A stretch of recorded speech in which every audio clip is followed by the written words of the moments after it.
হাততালি কুড়োতে প্রকল্পের ফুলঝুরি নেই, সামর্থ্যের বাইরে গিয়ে অহেতুক ঘোষণাও নেই, বরং রেহেল বেহাল আর্থিক দশার কথা মাথায় রেখেই বাস্তবমুখী রেল বাজেট পেশ করলেন পবন কুমার বানসাল। খোলা রাখলেন সংস্কারের দরজা। এদিন বাজেট বক্তৃতা পেশ করতে গিয়ে রেলমন্ত্রী বলেন, স্বপ্ন যতই উঁচু হোক মাটিতে পা রেখে চলতে হবে।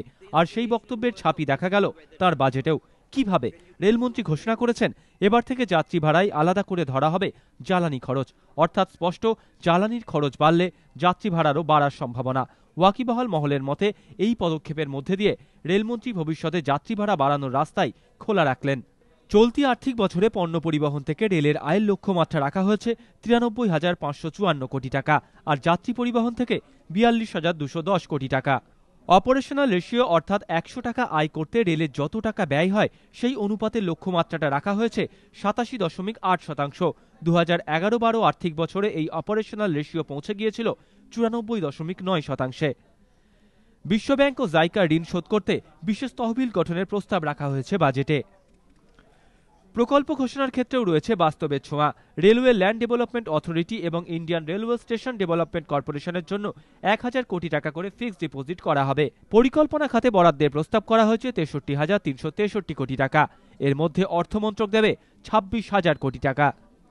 অন্যদিকে রেলমন্ত্রী সংস্কারের রাস্তাও খোলা রেখেছেন। যাত্রী ভাড়া নির্ধারণে রাজনৈতিক দখলদারি রুখতে একটি স্বাধীন রেল ট্যারিফ রেগুলেটরি অথরিটি গঠন করার কথা ঘোষণা করা হয়েছে।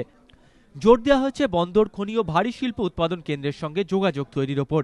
এই খাতে অধিকাংশ প্রকল্পই তৈরি হবে পিপিপি মডেলে, যার জন্য বরাদ্দ হয়েছে 9,000 কোটি টাকা। হরিয়ানা, অন্ধ্রপ্রদেশের মতো কয়েকটি রাজ্যকে অংশীদার করেও রেলের কয়েকটি প্রকল্প ঘোষণা করা হয়েছে।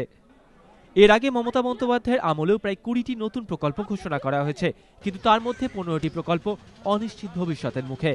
রেলের ভাড়ারের হাড়ের হাল। রাজনৈতিক মহলের মতে এই পরিস্থিতিতে শুধু জনপ্রিয়তা কুড়োতে সামর্থ্যের বাইরে বেরিয়ে প্রকল্প ঘোষণার যে কোনো যুক্তি নেই তা রেলমন্ত্রী খুব ভালোভাবেই বুঝতে পেরেছেন আয় বাড়ানো এবং প্রকল্প রূপায়ণে জোর দেওয়ায় বাস্তবসম্মত সিদ্ধান্ত। আর বাস্তবের সেই দাবি মেনেই সংস্কারের দরজা খোলা রেখে এবং নির্দিষ্ট দিশায় পবন কুমার বানসালের এই বাজেট। এবিপি আনন্দ।